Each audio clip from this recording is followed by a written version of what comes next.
और हम लोग तो अपील कर रहे हैं कि अब सारे स्टूडेंट यहीं पे अपनी नोटबुक लाएं, अपनी किताबें लाएं, सड़कों पे बैठ के पढ़ें, जब तक कि इन लोगों पे एफआईआर नहीं होता, जब तक कि इन लोगों पे कार्रवाई नहीं होती, क्योंकि ये मसला यहाँ खड़े एक एक स्टूडेंट की जिंदगी का।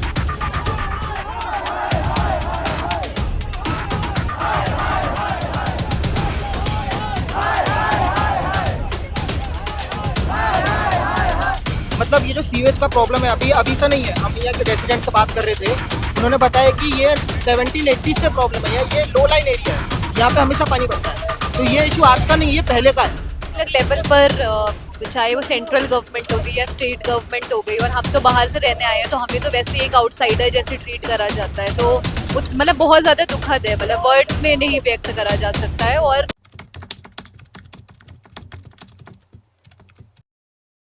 जो हादसा हुआ इसका मेन वजह किसको मालूम, कौन है इसका सबसे पहले तो कोचिंग माफिया है। यहाँ पे जो कोचिंग माफिया जिन्होंने ये बनाया, ये बिल्डिंग बना, और एमसीडी ने इसे अप्रूवल कैसे दे दिया, और जब एमसीडी ने अप्रूवल दिया है तो कोचिंग माफिया पहले उन्हें कंपनसेशन दे, और गवर्नमेंट सारे जितने भी बेसमेंट में जहाँ भी कोचिंग चल रहे हैं या लाइब्रेरी चल रहे हैं उसको सबसे पहले बंद करवाए और कंपनसेशन करे पर, और बताए कि कितने स्टूडेंट यहाँ पे मरे हैं।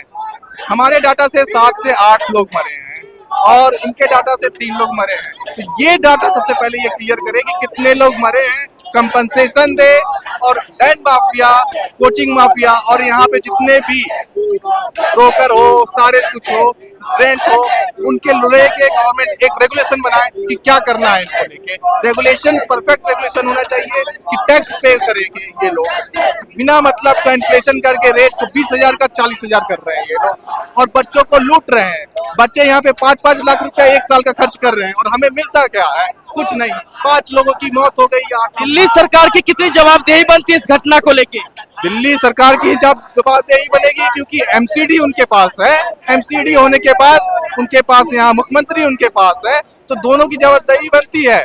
सेंट्रल गवर्नमेंट हो या एमसीडी हो, जवाबदेही तो दोनों की बनती है और जवाबदेही देनी पड़ेगी। कोई तो एक है कि जो रिस्पॉन्सिबिलिटी ले, इनका गलती किनकी है, कोई तो बताए। सर आपके हिसाब से क्या लगता है कौन है इसका जिम्मेदार? इसके मुझे ऐसा लगता है कि सभी जिम्मेदार हैं, कोचिंग भी, और यहाँ पे जो एमसीडी है वो भी, और जो मतलब कॉन्ट्रैक्ट पास कराता है वो भी, और जो इंस्पेक्शन करते हैं वो भी। सब लोग इसके मतलब सब मुजरिम है इसमें, क्योंकि यहाँ पे हर साल पानी बढ़ता है। यहाँ सीवेज का प्रॉब्लम है। जब ये घटना हुई तो लोगों ने बीजेपी वर्सेस आप, कांग्रेस वर्सेस आप ये करना शुरू कर दिया, लेकिन किसी ने मेन जो उसकी प्रॉब्लम उस पर ध्यान नहीं दिया। और अभी भी लोग वही कर रहे हैं। यहाँ पे पॉलिटिकल विंग्स आ चुके हैं, ये लोग हाईजैक कर रहे हैं और अपने हिसाब से मुर्दाबाद के नारे लगा रहे हैं। ये हम नहीं चाहते। हम लोगों ने 5 डिमांड रखी है और उसी को लेके आगे लोग बैठे हुए हैं। और अगर कोई जिम्मेदार आदमी यहाँ पे आए, एमपी, एमएलए या एमसीडी का कमिश्नर, वो अगर हमारे पास आए, हमसे बात करें, तो हम उन्हें ये सब हमारी डिमांड्स देंगे। 5 मांगे कौन कौन सी है? अब मुझे 1-2 पता है, जैसे एक है कि जो कंपेंसेशन है वो 1 करोड़ के आसपास देना चाहिए फैमिलीज को। एक ये है कि इंस्पेक्शन होना चाहिए सारी मतलब कोचिंग्स का, कि सेफ्टी मतलब मेजर्स लिए हैं या नहीं।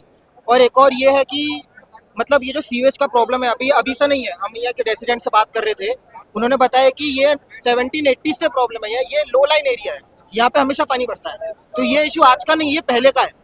और ये इशू अब इसलिए बाहर आया क्योंकि अभी यहाँ पे मौत हो गई। और एक और हमारी मांग ये है कि जो रियल काउंट है, कितने बच्चे फंसे, कितने बच्चे मरे, वो सब हमें बताइए, क्योंकि यहाँ वजह से अभी भी कंफर्मेशन नहीं है कि कितने लोग अभी भी मरे हैं, कितने लोग रेस्क्यू किया, अभी तो कुछ भी नहीं पता है किसी को अच्छे से। कौन है इनके जिम्मेवार? जिस तरीके से घटना हुई है कौन इसके जिम्मेवार? अलग अलग लेवल पर चाहे वो सेंट्रल गवर्नमेंट हो गई या स्टेट गवर्नमेंट हो गई, और हम तो बाहर से रहने आए हैं, तो हमें तो वैसे एक आउटसाइडर जैसे ट्रीट करा जाता है। तो मतलब बहुत ज़्यादा दुखद है, मतलब वर्ड्स में नहीं व्यक्त करा जा सकता है। और मतलब अभी आज किसी की जान गई है, कल पता नहीं कितने लोगों की जाती है, और कल मतलब कितने लोगों की तो न्यूज़ में ही नहीं आती है। तो बहुत ही सैड न्यूज़ है पूरे कम्युनिटी के लिए। अच्छा, न्यूज में आ रहा है कि 3 लोगों की कैजुअलिटी है, क्या अनुमान लगाया जा सकता है कितने लोगों की कैजुअलिटी है इसमें? जो और ग्रुप्स में पता चल रहा है उसके हिसाब से तो 7 इज द मिनिमम लिमिट। 7 लोगों की तो कम से कम हुई है, 3 से तो ज्यादा ही हुई है। अब बाकी तो पता चलेगा धीरे धीरे। अभी तो कोई बड़े अधिकारी आए हैं या नहीं आए?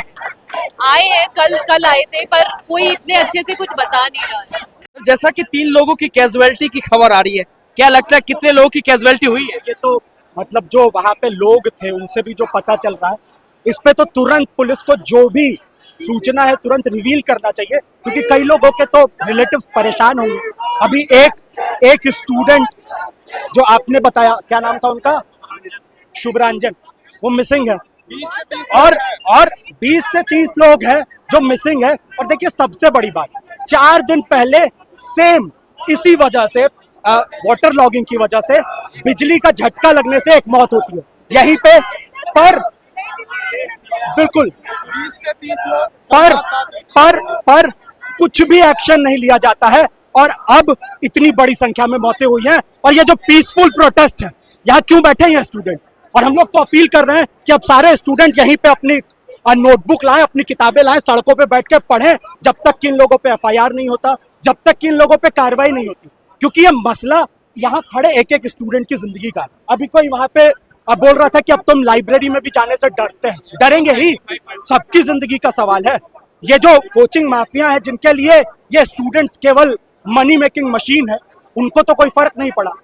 तो स्टूडेंट कम्युनिटी को ही यूनाइट होके अपने इस पूरे स्ट्रगल को बहुत ही ऑर्गेनाइज तरीके से, बहुत ही सिस्टमेटिक तरीके से और बहुत ही पीसफुल तरीके से इस पूरे प्रोटेस्ट को बिल्ड करना होगा और लड़ना होगा, जब तक कि इन सब पे एफआईआर नहीं करवाते।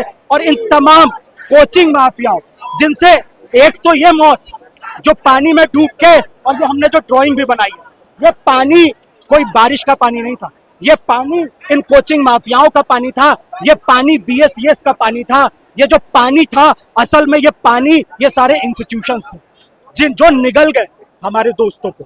तो इसीलिए इन सब के खिलाफ हम लोग कार्रवाई की मांग कर रहे हैं, और हम लोग ड्राइंग करते हैं, पेंटिंग करते हैं, पूरी सड़क पे अपने जस्टिस के डिमांड से रख देंगे सड़कों पे। सरकार से क्या मांगे हैं आपकी? सरकार से मांगे हैं कि तुरंत कार्रवाई हो। सबसे पहला तो पुलिस के इन्वेस्टिगेशन में जो भी इंफॉर्मेशन है वो उसको कंसील ना करें, रिवील करें। दूसरा, जो लोग इसके लिए रिस्पॉन्सिबल है, कोई है यहाँ पे स्केपगोट पकड़ के उसको अगर ये छुड़ाने का ये होता रहा है, तो कोई स्केपगोट नहीं चलेगा। जो असली कल्प्रिट्स हैं, जो सही में रिस्पॉन्सिबल है, उन पे कार्रवाई होनी चाहिए। अगर उन पे कार्रवाई नहीं होता है, तो ये जो पानी में से हाथे बाहर निकाल के अभी भी बचाने और जस्टिस की मांग कर रहे हैं, उनको इंसाफ नहीं मिलेगा। तो इसकी हम लोग डिमांड कर रहे हैं, इस पे कार्रवाई हो, और इसके लिए जो भी, चाहे वो कितना बड़ा नेता, चाहे वो कितना बड़ा ऑफिसर, या जो भी रिस्पॉन्सिबल, कितना भी बड़ा पैसे वाला कोई कोचिंग माफिया, जो भी रिस्पॉन्सिबल हो, सब पे कार्रवाई होनी चाहिए, नहीं तो जस्टिस नहीं मिलेगा। और जब तक जस्टिस नहीं मिलेगा, तब तक जो लोग मरे हैं उनकी ये जो मौत है बेकार जाएगी। तो इसीलिए यहाँ पे इन लोगों का साफ तौर पे कहना है कि जिस तरीके से जो इसमें सम्मिलित हैं उनको सजा मिले, और लगातार जो है छात्र प्रदर्शन कर रहे हैं, देख रहे हैं सभी छात्र जो है प्रदर्शन में इस समय मौजूद हैं, और ये प्रशासन से भी मांग कर रहे हैं कि जो भी इसमें कॉल्प्रेट है, जो भी इसमें शामिल है, उनको जल्द से जल्द सजा मिले। बने रहे मेरे यानी संतोष के साथ, गूंजता भारत, दिल्ली।